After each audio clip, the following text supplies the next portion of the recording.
Bonjour à toutes et à tous, amis, frères et sœurs, membres de la famille, et même à ceux que je ne connais pas ou ceux qui écoutent cette pensée du jour pour la première fois. Soyez encore les bienvenus en cette pensée, ce partage du jeudi 26 mars. Voilà, avant tout, que Dieu vous bénisse, que Dieu bénisse vos familles, et sachez que c'est toujours une joie pour moi de pouvoir prendre ce temps avec Dieu, pouvoir le partager avec vous. Vraiment, donc merci pour votre soutien, pour vos prières. Continuez à prier les uns pour les autres et pour tous ceux et celles qui sont dans la solitude, vraiment que Dieu mette sa main sur eux. Alors ce midi plutôt, pardon, je voudrais partager avec vous cette pensée qui parle de deux aveugles. Donc on la retrouve dans l'évangile de Matthieu au chapitre 20, à partir du verset 29. On lira donc du 29 au 33. Lorsqu'ils sortirent de Jéricho, une grande foule suivit Jésus. Et voici, deux aveugles assis au bord du chemin entendirent que Jésus passait et crièrent « Aie pitié de nous, Seigneur! Aie pitié de nous, Seigneur, fils de David !» La foule les reprenait pour les faire taire, mais ils crièrent encore plus fort « Aie pitié de nous, Seigneur, fils de David !» Jésus s'arrêta et les appela et dit « Que voulez-vous que je vous fasse ?» Et lui dirent « Seigneur, que nos yeux s'ouvrent. » Ému de compassion, Jésus toucha leurs yeux, et aussitôt ils recouvrèrent la vue et le suivirent. Merci Seigneur pour ta parole, Seigneur, qu'elle soit une bénédiction encore pour nous en cette journée. Alléluia. Alors on voit l'histoire de deux aveugles. Alors il faut savoir que dans l'Antiquité, au temps de Jésus, voire même encore au 4e, 5e siècle, même au 10e siècle après Jésus-Christ, être aveugle était quelque chose de très difficile, tout comme aujourd'hui, ça l'est très difficile.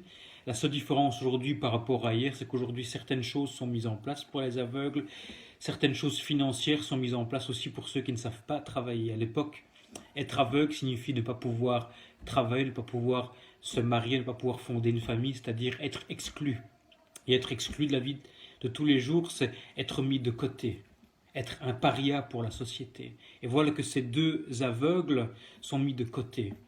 Ils sont pauvres, ils font l'aumône, ils sont au bord du chemin entre la nouvelle Jéricho et l'ancienne Jéricho. Parce que si vous posposez ce passage avec les écrits dans Marc et dans Luc, vous allez voir que ils quittaient Jéricho, et là ils se rendaient à Jéricho. Et à l'époque de Jésus, il y avait la vieille ville et la nouvelle ville. Donc on suppose que Jésus a quitté la nouvelle pour l'ancienne, ou de l'ancienne à la nouvelle, et donc ils sont à l'extérieur des villes. C'est-à-dire que personne ne les voulait à l'intérieur. Ils sont repus, mis à l'écart. Et peut-être que toi aujourd'hui tu te sens mis à l'écart. Eh bien sache que pour toi, il y a cette histoire qui te dit que même quand tu es mis à l'écart, Jésus passera devant toi. Jésus sait où tu te trouves et Jésus fera en sorte de croiser ta vie. Et alors à ce moment-là, fais bien en sorte de le reconnaître comme ton sauveur. Parce que c'est ce qu'ont fait ces deux aveugles. Ils sont aveugles, ils ne voient rien et pourtant, ils ont vu que Jésus était le Messie. Mais comment? La Bible nous le dit, ils ont crié « Aie pitié de nous, Seigneur, fils de David ». Ils le reconnaissent d'abord comme Seigneur, comme ayant quelque chose d'important par rapport à eux, mais fils de David. Ils ont compris que la promesse qui était mise en écrit dans l'Ancien Testament, dans leur Torah, s'est accomplie. Et voilà que la progéniture, le fils de David, est apparu. Ils l'ont accepté. Waouh!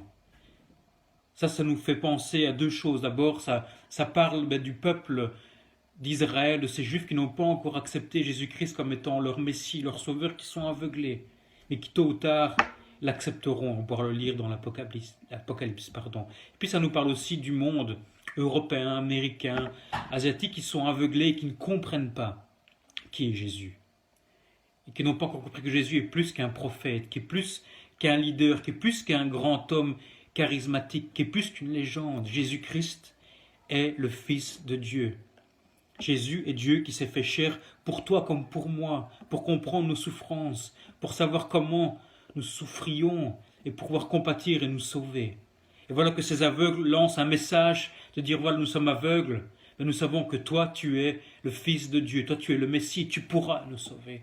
Et voilà qu'intervient cette foule qui les empêche, qui les reprend. Vous savez, la foule dans la Bible, elle a un impact, certes limité, mais elle a un impact. Elle n'a pas un impact, elle n'a pas le pouvoir de gouverner, mais elle a ce pouvoir de pouvoir diriger, de pouvoir influencer dans des bonnes choses comme des mauvaises choses. Vous pouvez lire dans la Bible où cette foule qui a acclamé Jésus-Christ qui arrivait à Jérusalem et qui lui disait avec les palmes Hosanna, Hosanna, Hosanna, quand Jésus rentrait en Israël assis sur le dos d'une ânesse. Et pourtant, cette même foule qui va crier devant Ponce Pilate, crucifie-le, crucifie-le, oui, la foule est capable d'influencer. Et là, elle va influencer à tort, ça veut en disant taisez-vous, taisez-vous. C'est ce que va faire l'ennemi, ce que va faire les pensées que tu peux avoir. Cette foule, eh bien, analyse tout ce qui est autour de toi, tout ce qui est dans ta tête. Ce sont toutes des choses qui peuvent t'influencer à ne pas être concentré à Jésus-Christ. Des choses qui peuvent t'influencer ou qui vont t'influencer à ne pouvoir pas accepter Jésus-Christ dans ta vie comme ton sauveur personnel. Alors aujourd'hui, analyse bien où se trouve cette foule et repousse-la. Et fais comme ces deux aveugles. Ils n'ont pas voulu se défendre, n'ont pas voulu cracher, frapper, s'énerver sur cette foule, mais ils ont fait quelque chose de très important. Ils ont gardé leurs yeux du cœur, leurs yeux de l'esprit fixés vers Jésus-Christ et ils ont crié à Jésus. Ils n'ont pas crié contre la foule, ils ont crié à Jésus. Et crièrent plus fort, « Aie pitié de nous, Seigneur, fils de David !» Alors si tu es dans la souffrance, ne regarde pas la souffrance en disant « Tu m'embêtes, je souffre, j'en peux plus, je vais mourir ici enfermé, j'en peux plus, je ne supporte plus. » Non, crie à Jésus-Christ, « Seigneur, aide-moi, aide-moi à travers cette souffrance, Seigneur, libère-moi de ce fardeau, Seigneur, apprends-moi à aimer plus ma femme, mon fils, ou mon mari dans ces moments difficiles où on est sous tension, peut-être parce qu'on vit 24 heures sur 24. Seigneur, aide-moi à pouvoir t'accepter dans ma vie, pouvoir te déposer ce qui m'empêche encore de te louer. Il y a certainement une foule dans ton cœur, dans tes pensées. Alors brise encore cette foule et adresse-toi à Jésus-Christ. Et tu verras qu'à la fin, Jésus viendra à toi. Que veux-tu que je fasse pour toi? Et va directement au but. Seigneur, tu vois ce que j'ai là. Guéris-moi. Guéris-moi physiquement, guéris-moi mentalement, guéris-moi psychologiquement. Et tu verras que le Seigneur agira vraiment dans ta vie avec puissance. Tu verras que le Seigneur touchera là où ça fait mal, touchera là où tu as des difficultés et tu seras sauvé et tu seras guéri. Alors Seigneur, merci encore pour tous ceux qui sont devant cet écran. Père, je te prie encore que tu les bénisses, Seigneur, que tu vois, ils sont peut-être assis, Seigneur, que tu mets ta main encore de guérison sur eux, que tu les libères encore, Seigneur, que tu libères encore ces personnes de ces foules qui les environnent, de ces mauvaises pensées, encore qui les empêchent de venir vers toi, Seigneur, qu'ils puissent encore tourner leur regard vers toi, tourner leur cœur vers toi, afin qu'ils puissent se dédier entièrement vers toi, Seigneur. Bénis-les, soyez bénis encore dans le nom de Jésus. Amen. Je vous dis au revoir et on se voit demain. Que Dieu vous bénisse. Bye bye.